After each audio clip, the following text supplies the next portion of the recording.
Boa tarde, boa tarde, boa tarde, minha gente. Boa tarde a todos os polos, a todos os mestres presenciais e alunos que se conectam conosco aqui pelas ondas do canal Educação.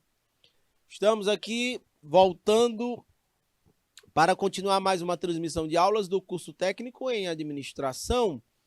Eu estou aqui diretamente do Estúdio 5, o Isnaba, como diretor de imagens, a Rosário como profa assistente, e nós vamos juntos até às 18 horas e 20 minutos com a disciplina de introdução ao direito empresarial. Neste dia 11 de julho do ano de 2022, estamos falando sobre o Sistema Simples Nacional. Beleza, minha gente? Pode ampliar o slide todo aí na tela, Isnaba. Estou vendo aqui pelo IPTV, conectados conosco, o Polo de Dom Expedito Lopes, povo de Inhuma, povo de Paulistana e Sigefredo Pacheco. Pelo YouTube interagiram aqui conosco a Yandra, a Maria Clara, a Eduarda, o Gutim, a Érica. Câmbio. Vamos adiante, deixa eu calibrar minha canetinha mágica e a gente continua o nosso conteúdo. Muito bem, deixa eu botar um amarelo claro aqui. Para que a gente possa conhecer melhor o Simples Nacional, é preciso que a gente saiba, antes de tudo, no que é que consiste, não é, uma microempresa e uma empresa de pequeno porte. Essas classificações a gente encontra na lei, na legislação. Então, de acordo com o artigo 3º, né, da Lei Complementar número 123 de 2006, a microempresa ou empresa de pequeno porte,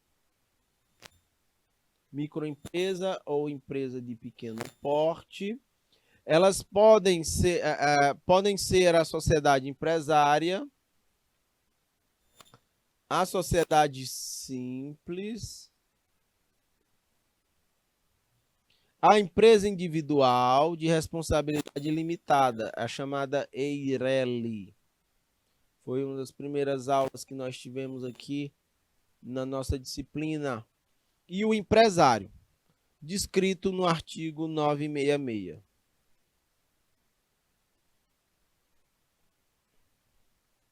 Ok? Esses são os enquadramentos.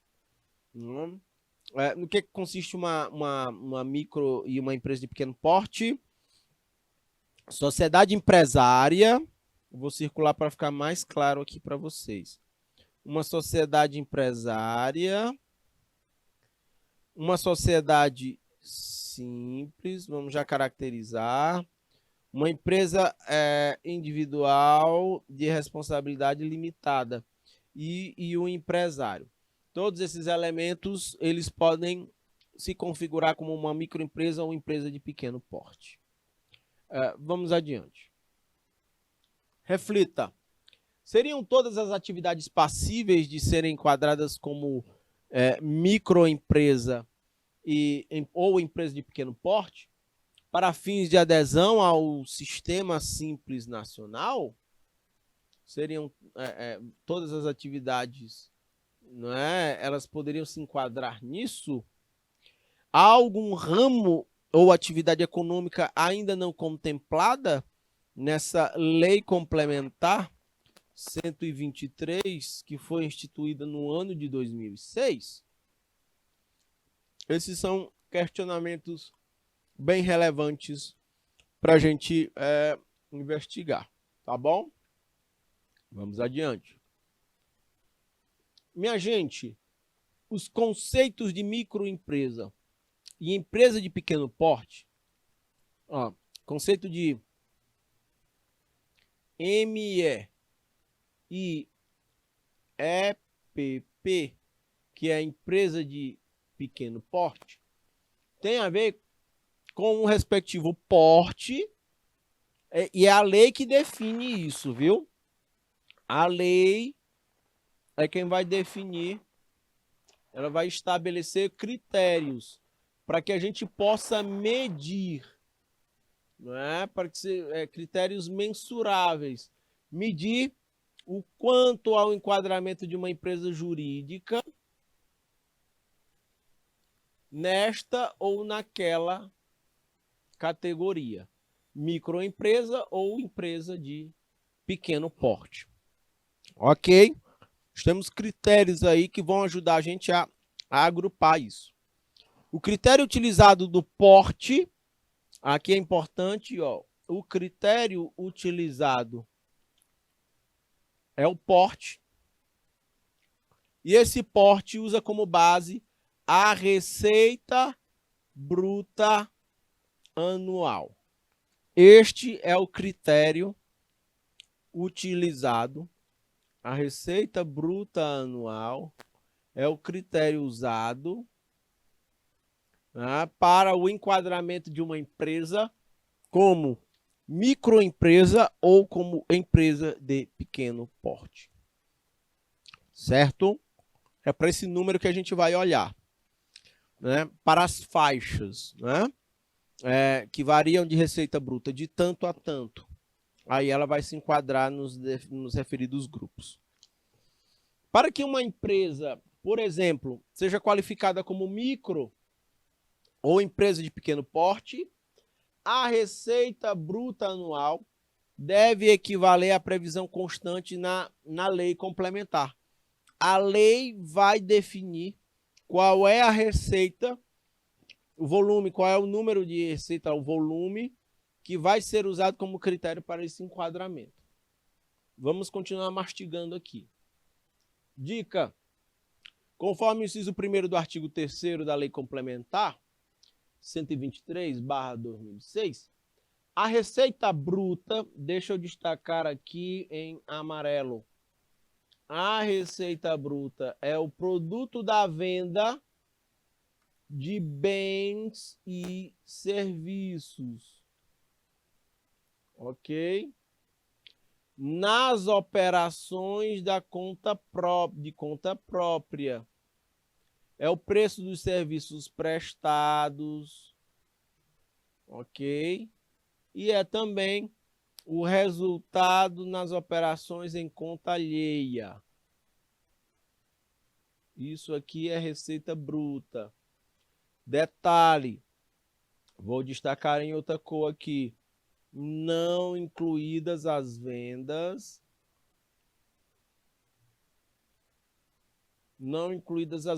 canceladas e os descontos incondicionais concedidos.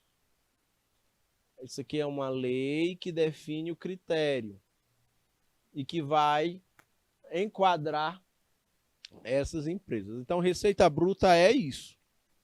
Sacam? Bora olhar aqui a receita bruta de uma empresa. De repente, a gente pode enquadrá-la como, ó, a receita bruta de uma empresa vai equivaler a os preços dos produtos ou serviços vezes a quantidade, né, de produtos e serviços prestados. Aqui eu tenho a receita bruta, o resultado da receita bruta. Deixa eu fazer mais bonitinho. Receita bruta. Ok? Preços versus quantidades. Eu vou ter o resultado, ó, é o produto da venda, é o produto, é o resultado das vendas de bens ou de serviços, né, por conta própria da empresa. Aí eu vou ter a minha receita bruta lá, um número cheio. Aquele número vai dizer como é que a minha empresa vai se enquadrar do ponto de vista da legislação tributária diferenciada. Ok, minha gente? Não tem dificuldades nesse sentido, né? É muito simples a gente bater o olho e ter o entendimento disso. O regime especial unificado de arrecadação de tributos e contribuições devidos pelas microempresas e empresas de pequeno porte, ele está previsto aqui nessa outra legislação. Opa, deixa eu botar aqui o marca-texto. Aqui. Esse artigo 12 da Lei Complementar 123 2006. Tudo aqui é previsto em lei. A gente usa como fonte, né? A lei é uma fonte. É praticamente uma fonte documental. É um documento que a gente usa para fundamentar, para entender algo.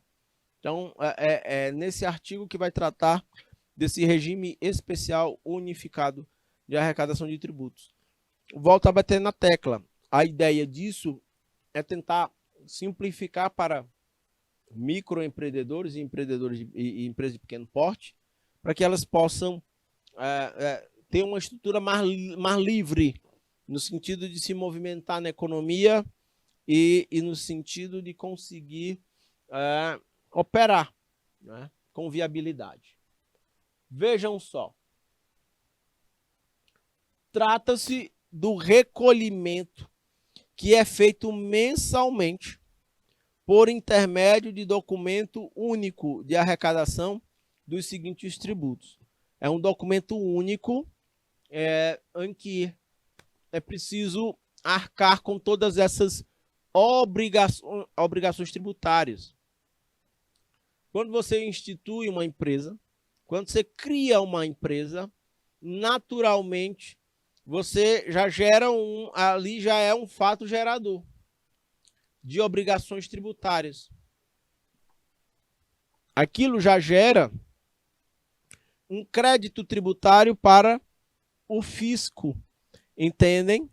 Então, existe um recolhimento que é feito mensalmente, através de um documento único, em que a empresa arrecada tudo isso. A ideia aí é simplificar. Você não tem uma guia de renda da pessoa jurídica, uma guia para pagar produtos industrializados, uma guia, quando eu digo guia é documento, formulário, né, de contribuição social do lucro líquido ou do financiamento da Seguridade Social, que é o COFINS. É um documento só. Né? Então nós temos aqui o imposto de renda à pessoa jurídica, é uma obrigação tributária que a PJ precisa arcar junto ao fisco. Se é uma empresa que atua na esfera industrial, promovendo o processamento de matérias-primas e de insumos, através de um processo produtivo, gerando produtos semi-acabados ou produtos acabados, nós vamos ter aí, você vai ter, essa empresa, ela vai ter o estoque de produtos semi-acabados, ela vai ter o estoque de produtos acabados e ela precisará recolher junto ao fisco o IPI, o Imposto sobre Produtos Industrializados. Ok?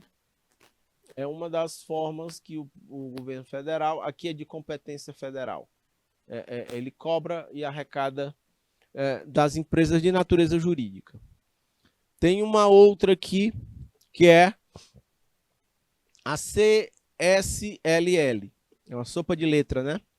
É a contribuição social sobre o lucro líquido. Aqui é muito curioso. Essa contribuição social, ela é interessante. Vejam como é que é o jogo de mercado. Volta aqui para mim, Isnaba, por favor. De tempos em tempos, o governo federal chega e define que os bancos devem, ele aumenta a alíquota, o valor que os bancos têm que pagar de CSLL, de contribuição social sobre o lucro líquido dos bancos. A ideia do governo é de arrecadar mais de um dos setores da economia mais dinâmicos. O sistema bancário, minha gente, dependente do tempo. Seja período de baixa da economia, seja período de alta, banco sempre tem quebrado recordes de faturamento. Independente do ciclo de alta e de baixa. É quase que um setor invulnerável. Porque todos os outros na economia sofrem. Tem picos e tem quedas.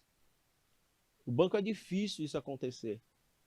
Então, Por vezes, o governo ele aumenta a incidência da cobrança da CSLL, da Contribuição Social sobre o Lucro Líquido dos Bancos. Detalhe, o que é que acontece na prática? O banco tem mais a recolher para o poder público. Mas o banco faz o quê? Ele aumenta mais as tarifas que ele cobra dos seus clientes. Então, isso acaba voltando e se tornando mais um gasto para o bolso do brasileiro. Entendem? Os bancos não absorvem esse custo, eles transferem esse custo tributário para os seus clientes. A gente paga tarifas, algumas taxas lá no banco, mais altas, que vão compensar que o governo está cobrando dele de CSLL, de contribuição social sobre o lucro líquido. Faz sentido isso, minha gente, que eu estou dizendo? Então, vejam como as relações elas são muito desiguais, as relações de consumo entre pessoas e empresas e as marcas, sacam? As marcas, as empresas, elas conseguem se esquivar de certas questões, por exemplo, de ordem tributária. As pessoas não. Pode ampliar o slide todo aí na tela, Isnaba, por favor. Muito bem, vejam só. Vou tomar um carocinho de água aqui.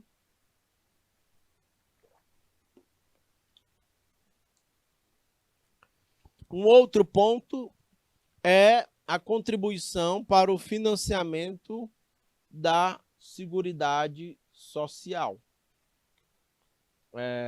Aqui a gente toca num outro ponto muito interessante. Quando a gente vai falar de Seguridade Social. Só um minuto, caneta vermelha. Deixa eu destacar aqui, quando a gente vai falar de Seguridade Social. A Seguridade Social, vejam, seguro deriva de seguro social, de proteção, né? Então, Seguridade Social, ela tem alguns pilares, né, para dar garantias ou garantir uma certa segurança para as pessoas. Ela tem um tripé, né? Um dos tripés da Seguridade Social é a Previdência Social.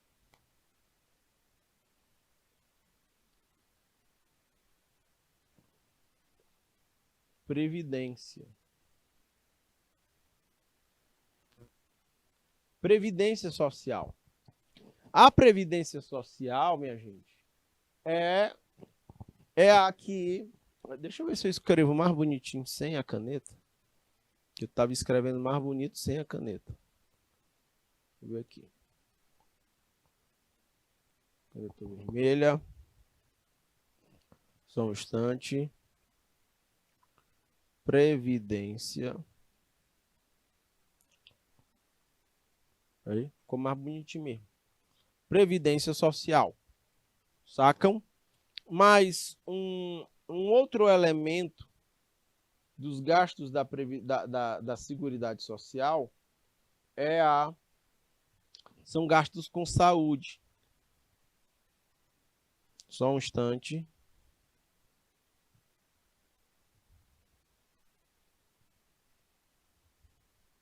Então, vejam só. Você vai ter aqui também gastos relativos à saúde. Deixa eu puxar outra perna aqui. Saúde. Opa, só um minuto. E quando eu falo de saúde, aí eu vou também ter uma outra perninha aqui da Seguridade Social, que é a assistência social. Assistência social. Ok? São os três elementos. Eu vou circular para ficar mais claro aqui para vocês. Saúde, previdência e assistência social. São esses 3 pontos. Vejam, quando eu falo que a contribuição para o financiamento da Seguridade Social, eu estou falando aqui que a Seguridade Social ela abarca gastos com saúde. É quando o trabalhador sofre um acidente que tem que se afastar do trabalho. Se ele e outra, a Seguridade Social é tripartite. Essa é a parte da contribuição que as empresas financiam. Uma outra parte é o próprio trabalhador diretamente no seu contra-cheque. A outra parte é o governo que complementa. Todos juntos, esse tripartite, pessoas, empresas e governo financiam a Seguridade Social, a saúde, a previdência e a assistência social. Então, quando a pessoa sofre um acidente, um trabalhador que está contribuindo direitinho, formalmente, ele precisa se afastar do trabalho, ele vai continuar recebendo a renda dele, financiada pela saúde, da Seguridade Social. Sacam? Na Previdência, os trabalhadores contribuem, porque lá no futuro a ideia é que você, quando não estiver mais em idade ativa do ponto de vista profissional, você contribuiu e que você possa estar se aposentando no futuro. Essa previdência está diretamente vinculada ao que você já deve ter ouvido falar, que é o chamado INSS. Né? Ok. A assistência social são gastos de natureza realmente social, assistenciais, para as pessoas que vivem em elevado grau de vulnerabilidade social. Entendem? Então, vejam, a Seguridade Social aí, ela tem um papel fundamental dentro do Brasil, que é um país de enormes dificuldades sociais. Percebam, esse viés tributário, ele arrecada da sociedade, e a ideia é tentar compensar alto grau de desigualdade que existe na economia brasileira, na sociedade brasileira. E isso, eu estou falando só da Seguridade Social aí, né? Através do COFINS. Sacaram, minha gente? Tudo bem? O Estado canaliza, ele capta da sociedade e ele vai financiar, quando necessário, né, todos esses elementos aí, assistência social, saúde e previdência, para a parte da sociedade que contribuiu para isso. Ok, minha gente? Câmbio. Vamos adiante. São atividades que jamais a iniciativa privada conseguiria atender. Então, o Estado capitaneia, ele toma a frente nesse sentido. Vamos adiante. Nós temos ainda, a gente está falando aqui de recolhimento mensal, né, que é preciso ser feito pelas empresas, e um outro é a contribuição para o PIS, PASEP. Só um minuto. Contribuição do PIS, PASEP.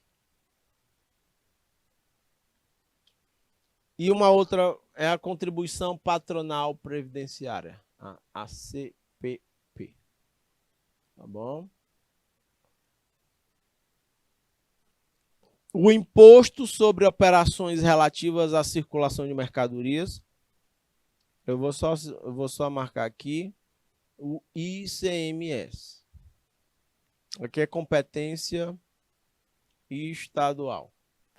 E o imposto sobre serviços de qualquer natureza, o ISS, é um imposto de competência municipal.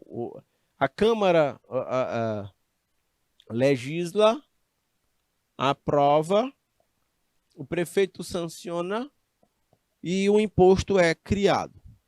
Ok? Beleza, minha gente? Sim ou não? Câmbio, câmbio. Vamos adiante. Então, vejam só. A opção, tudo aquilo ali é encargo tributário que incide sobre pessoas jurídicas. É muita coisa, né? A opção pela inclusão no Simples, ela deverá ser feita pela própria pessoa jurídica que está interessada.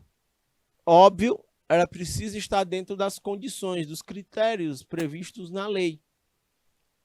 Feita essa opção, ela será irretratável durante todo o exercício fiscal. Durante aquele ano em que ela aderiu ao Simples, ela não pode mudar o seu enquadramento.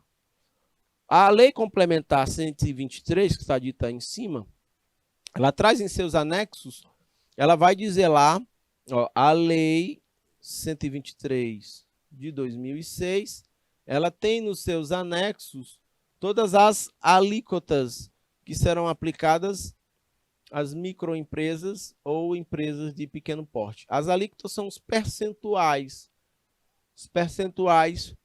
relacionados a cada tributo que a empresa precisa, ou que a empresa tem como obrigação tributária, e que aderirem a esse sistema simplificado de recolhimento dos tributos mencionados. Ok, minha gente, câmbio, vamos adiante. Assimile aqui. A microempresa, a ME, e a empresa de pequeno porte, a EPP, eles dizem respeito ao tamanho da pessoa jurídica, considerando as suas dimensões econômicas, simplificando tudo. Vamos olhar para o faturamento bruto anual. Preços vezes quantidades anual. Ali vai me dar uma pista, na verdade, o critério de como eu vou, de como eu posso me enquadrar enquanto enquadramento tributário de fato. A opção da Lei Complementar 123 é a de observar o crescimento médio das empresas. Sacam? Ele vai atualizando periodicamente as faixas de faturamento. Isso aqui é interessante. Vejam só, não é nada estático, é dinâmico.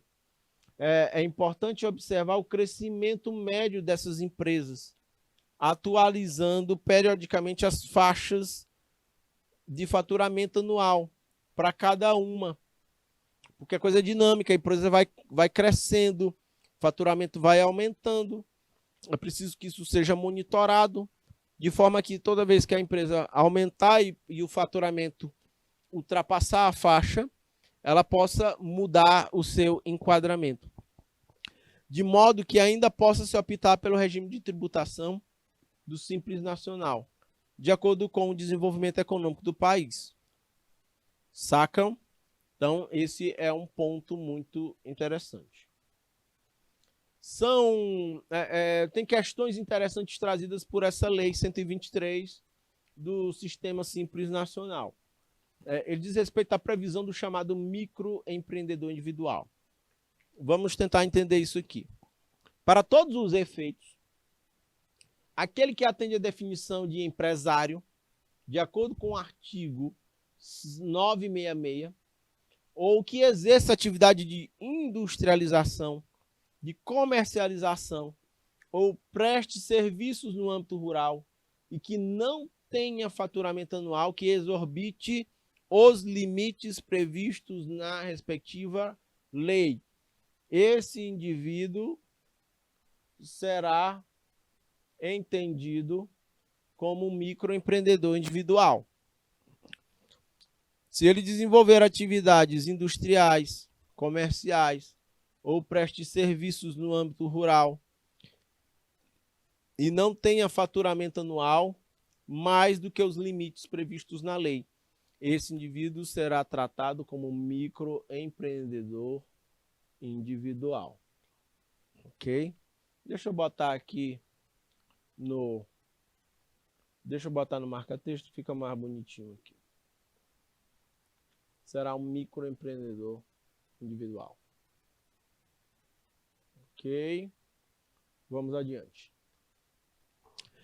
O microempreendedor individual, é um MEI carinhosamente chamado, poderá enquadrar-se no Simples Nacional e, segundo o artigo 18 da Lei Complementar, ele recolherá os tributos abrangidos pelo sistema simplificado em valores fixos e mensais. A ideia é desburocratizar, é facilitar, é agilizar a vida do microempreendedor individual.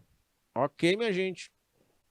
Com isso, a gente chega, né, a esse ponto muito importante, que é o entendimento do sistema do Simples Nacional. Beleza?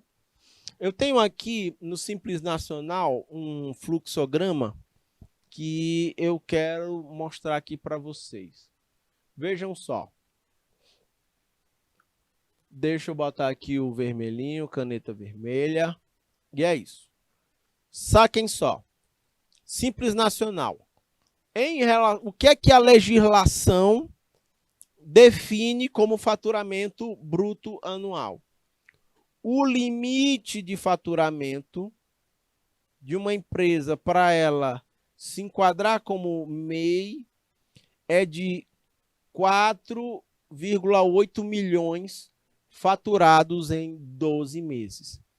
Será considerado MEI qualquer microempreendedor que fature em um ano até 4,8 milhões de reais. Você acha alto o faturamento? Esse está enquadrado dentro do Simples. Até aí. Até 4,8 milhões de reais. Como solicitar o enquadramento? Aqui o quadrinho verde. É recomendável que um profissional faça isso por você. Um escritório de contabilidade para orientar. Tem um passo a passo também pela internet. Qual é a importância disso? A legislação, ela obriga toda empresa a contratar, a ter um contador, porque o contador, ele faz a escrituração contábil da empresa e trabalha para que ela se mantenha quite com o fisco na apuração, para evitar sonegação fiscal. Mas é possível, pela internet, tem tutoriais, onde a pessoa pode se cadastrar, solicitar seu enquadramento como MEI. O que o contador vai ajudar é que, dependendo da natureza do seu trabalho, você se enquadre na melhor forma possível para não ter que pagar mais tributos do que você de fato deveria. Essa é a ideia.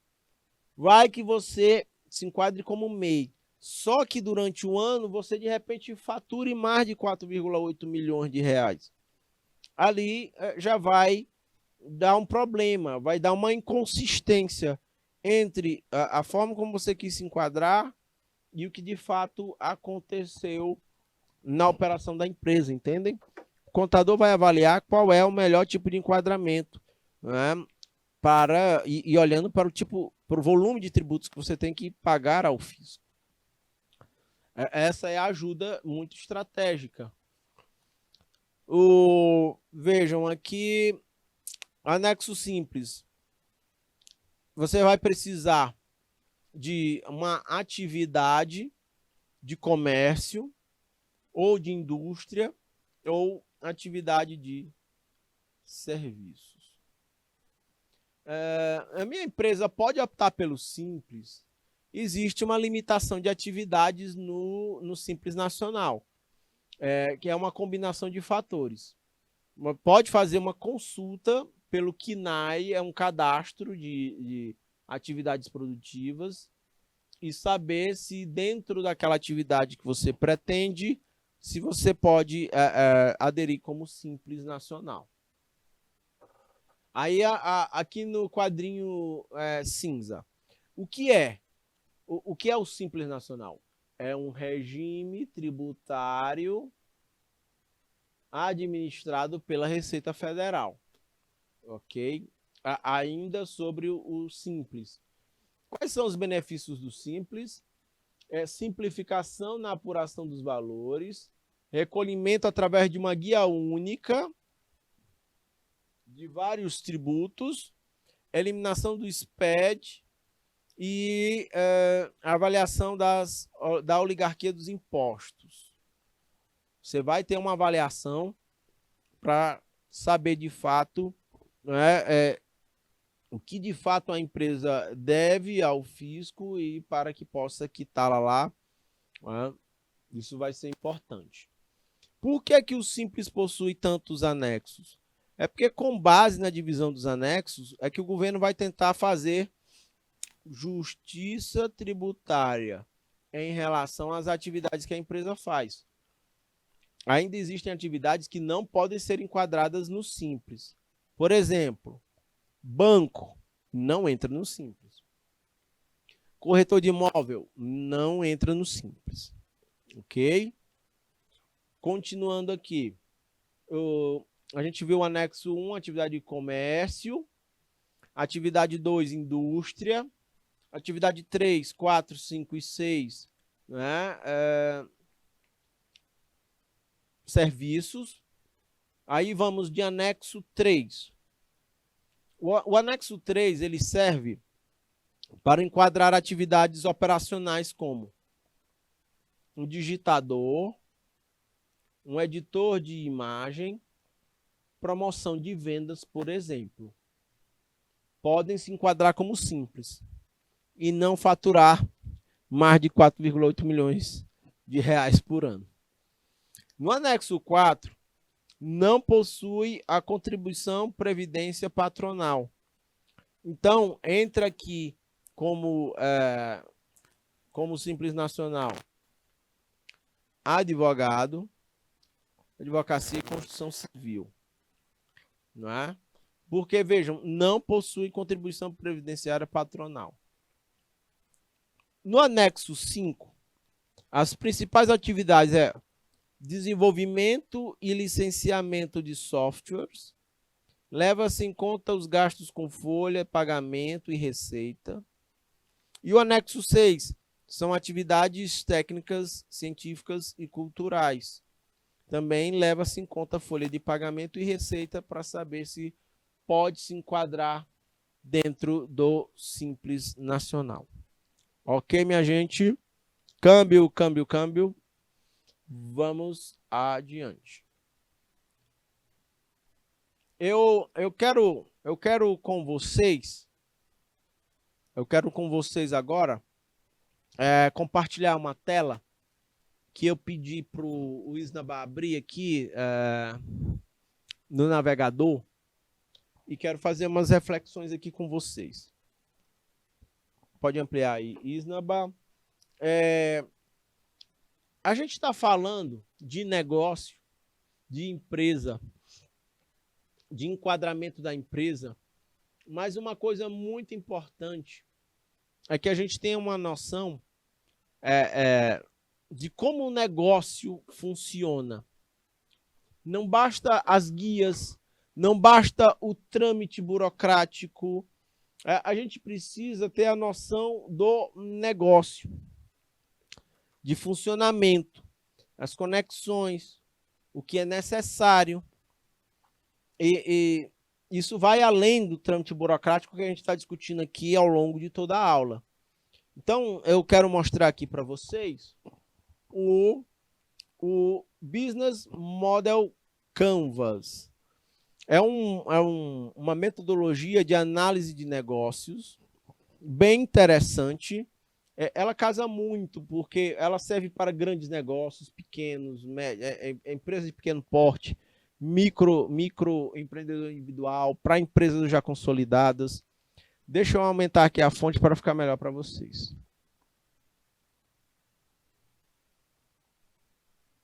Acho que aqui ficou bom para vocês darem uma lida. Então, vejam.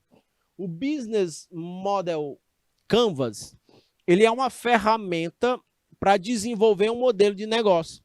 A gente está falando de MEI, a gente está falando de empresa de pequeno porte, a gente está falando de faturamento, de tributos que incidem sobre as atividades produtivas, o enquadramento burocrático, mas a raiz de todo o negócio está no seu propósito. Sacam? O enquadramento vem depois. A gente precisa ter uma noção, o que está no DNA da empresa. O Canvas ele se popularizou entre empreendedores, mais do que ajudar a tirar a ideia do papel. De repente vocês querem empreender, de repente vocês vão ou serem funcionários de uma empresa, mas vão conseguir analisar essa empresa a partir do método Canvas. Ela pode ser muito útil nesse sentido. Analisar e organizar os elementos do seu negócio e entender quando eles não estão funcionando bem. O desenvolvimento foi um cara chamado Alexander Osterwalder. Deixa eu beber aqui uma aguinha.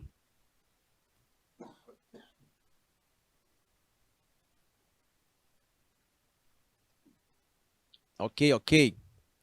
Vamos lá. Vamos adiante. Então, através de um processo, após um processo colaborativo, 200 consultores pelo mundo, o diagrama Canvas permite uma melhor visualização estratégica na hora de criar o negócio. Ele apresenta 9 blocos que podem ser utilizados numa folha de papel. Minha gente, ó, vocês podem pegar uma folha de papel e dividir nesses 9 blocos aqui. Sacam? É como se fosse um roteiro de coisas que vocês precisam avaliar no negócio. Deixa eu aumentar a fonte. A gente vai perder a visão do todo, mas a gente vai conseguir olhar com detalhes cada elemento.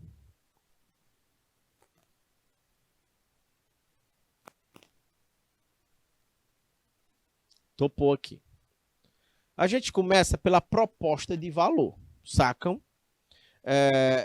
Sistema, causa e efeito. Tem coisas que são primeiras, tem coisas que são depois. Eu não posso falar de relação com o cliente se eu não sei nem o que é que eu quero vender, se eu não sei nem o que é que eu quero produzir.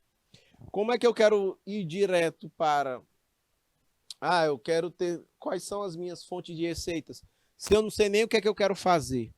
Como é que eu quero pensar na minha estrutura de custos se eu não sei nem qual é o tipo de negócio, o setor? Eu quero ver quais são as minhas parcerias se eu não sei o que é que eu vou fazer de fato. Então, a proposta de valor é o elemento inicial. Que valor proporcionamos aos nossos clientes? Que problema do nosso cliente a gente pretende solucionar? Ao empreender, essas são primeiras perguntas que a gente precisa se responder.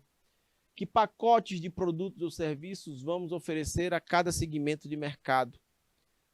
Que necessidades dos clientes vamos satisfazer? A gente vai... É agropecuária? É comércio? É serviços? Ou é indústria? Dentro de cada setor desse tem uma infinidade de coisas a se pensar. Né?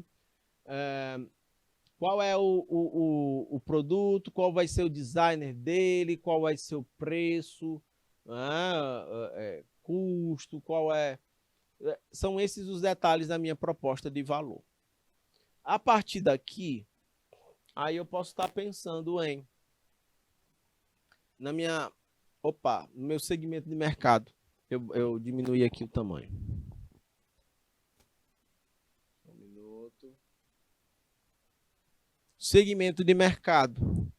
Então vejam só. Para quem nós criamos o valor? Aí eu estou olhando para o meu público, para o público-alvo. Quais são os nossos clientes mais importantes? É importante eu ter essa noção. Vejam, a minha relação com os meus clientes. Que tipo de relação eu vou ter, né, com esses meus clientes? Qual é o custo dessas relações? Como é que isso vai fazer? Vai ser... os meus clientes vão se servir, eu vou servir eles? Vai ser uma relação com clientes digital? Ela vai ser presencial? Como é que isso vai acontecer? Vocês sacam isso, como isso é importante, a gente precisa definir esses detalhes. Também vamos avançar, porque qual é a atividade-chave do negócio? Que atividades chaves requerem as nossas propostas de valor? Quais são os canais de distribuição? Relações com o cliente? Qual vai ser a fonte de renda? Né? E parcerias chaves? Quem são os parceiros chaves do negócio? A gente precisa listar isso. Quem são os nossos provedores chaves, né, na nossa cadeia de suprimentos? Nossos parceiros, quais são as chaves que realizam os nossos parceiros? Agora eu vou descer. Quais são os recursos chaves que eu preciso para funcionar? Nossos canais de distribuição precisam de que tipos de recursos? Nas relações com os nossos clientes? Quais são os canais com os quais eu vou conectar com os meus clientes? Quais são os resultados desses canais? Quais são os mais rentáveis? Que eu desço e vou pensar em quais são as minhas fontes de renda do meu negócio? O que é que eu vou vender? Qual é a renda que isso vai me gerar? Quem é que me paga atualmente? Quem são os meus clientes que estão me pagando? Como é que eles estão me pagando? É a prazo? É à vista? Quais são as modalidades? Como eles gostariam de me pagar? E eu vou para outra coluna, que é a dos custos. Quais são os custos mais importantes para esse meu modelo de negócio? Quais são os recursos chaves mais caros? Quais são as atividades mais caras? Entendem? Quando eu olho isso, eu vou ter todo o meu modelo Canvas. Vejam aí, eu tenho todo esse ponto. Isnaba, como é que eu faço para voltar para o artigo? Porque agora ele ficou só o bloco. Eu quero voltar lá para onde eu estava, para o artigo. Só um instante, minha gente. Estamos ajustando aqui. Beleza. Deixa eu ver se... Mas ele desce, porque continua o artigo, ó. Ele não tá mais, ó. Tá só o... Volta aqui, vê.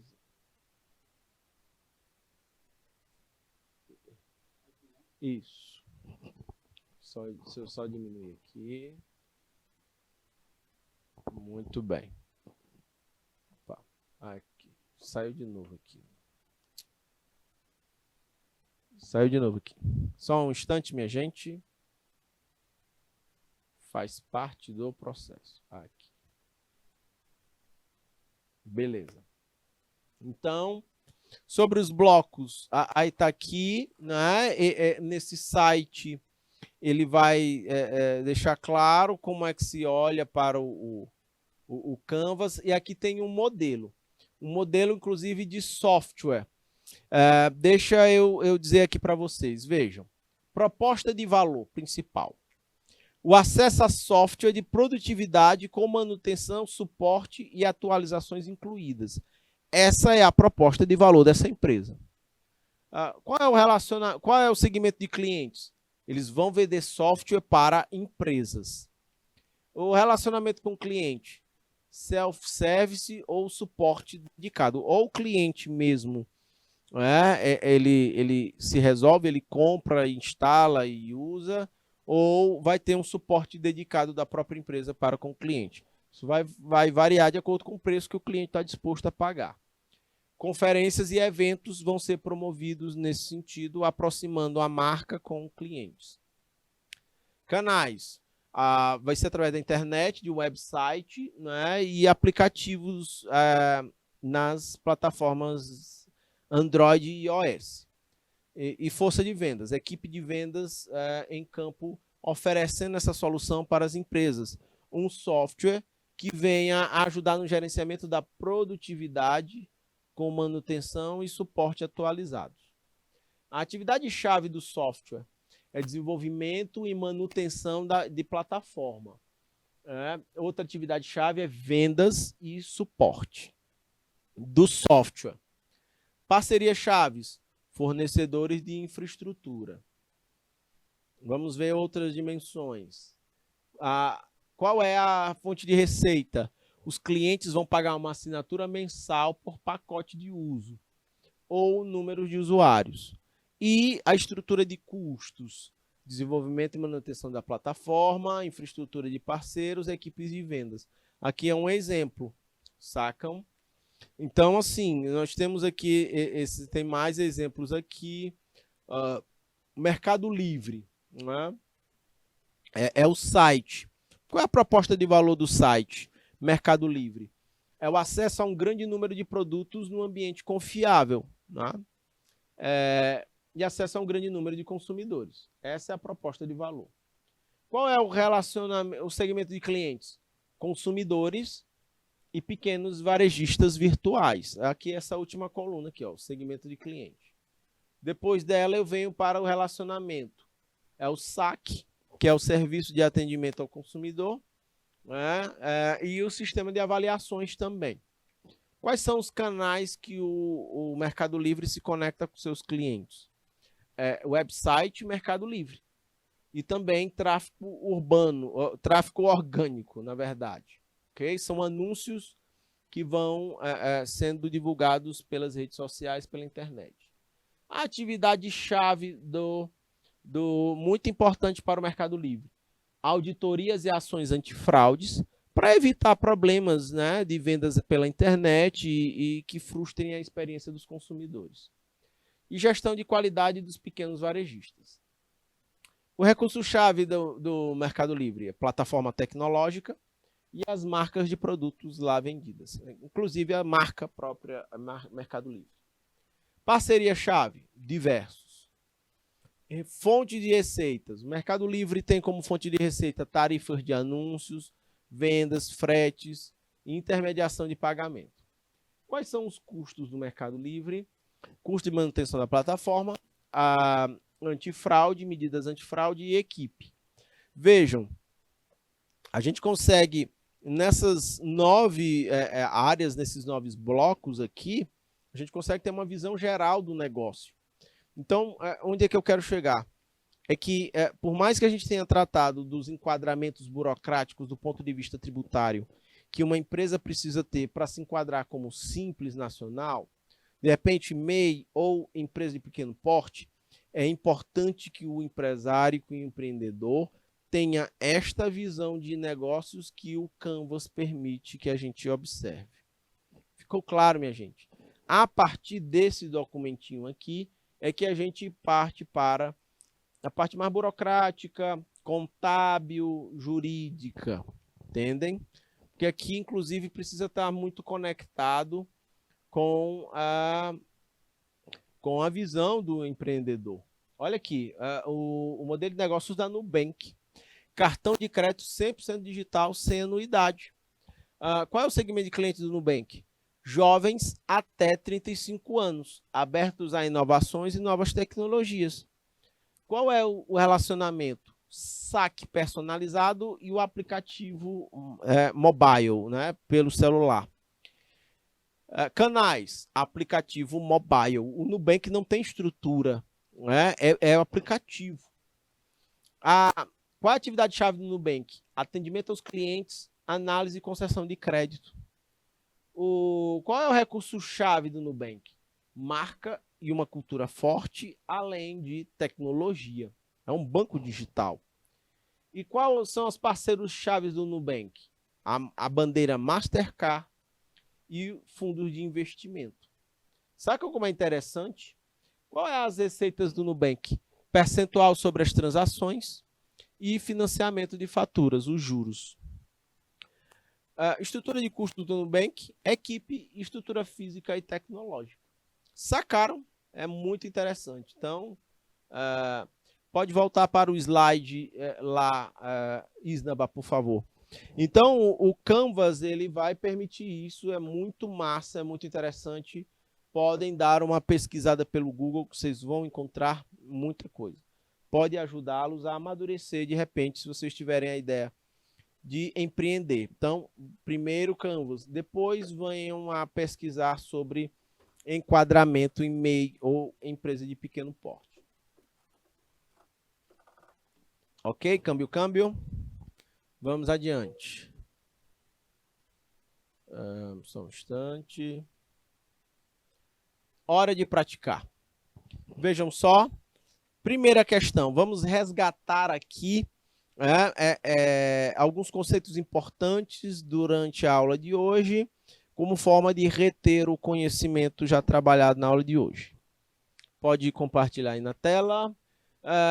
Com relação a quem pode se inscrever no Simples Nacional, sabemos que nem todas as empresas podem, por diversos fatores. Que fatores são esses? Faça um breve comentário. Solução padrão. Vai se olhar faturamento, a atividade que a empresa pratica, tipo de empresa e a constituição societária. Uma das principais regras é o porte, definido pelo faturamento da empresa. Deixa eu botar aqui, só um instante. O faturamento da empresa, ok? Que é definido pelo porte. Sacam? Nós temos aqui apenas microempresas ou empresas de pequeno porte. Podem optar pelo simples. Aí tem mais detalhes. Microempresa até 300... olha a faixa. Até 360 mil reais de faturamento nos últimos 12 anos. Microempresa, MEI. Aqui. Empresa de pequeno porte. Entre 360 mil reais e 4,8 milhões de reais de faturamento. Sacam? 4,8 milhões, como a gente já tratou, é o limite. O microempreendedor individual faz parte do Simples Nacional, mas as regras para esse são diferentes para ela. Ok, vamos adiante, continuando aqui. Com relação ao Simples Nacional, quais são os fatores que contribuem para isso? Quais são as questões? Além do limite do faturamento, de 4,8 milhões de reais, existem outras condições. Não possuir outra empresa no quadro societário, apenas pessoas físicas podem ser sócias, não ser sócio de outra empresa. Caso o sócio possua outras empresas, a soma do faturamento não pode exceder os 4,8 milhões. Não pode não ser uma empresa por ações, um SA. Não possuir sócio no exterior. Não possuir débitos com a Receita Federal, Estadual, Municipal ou Previdência. A empresa com atividades permitidas em um dos anexos. Aí a gente consulta a tabela do Simples Nacional. Micro e pequenas empresas e empresas de pequeno porte, bem como empresas que não possuam débitos em aberto. Ok? Minha gente, estou olhando para o relógio, 18 horas e 20 minutos, eu estou encerrando o nosso encontro por aqui. Grande abraço, fiquem com Deus, estamos entrando de férias e a gente se encontra na volta. Grande abraço, tchau, tchau.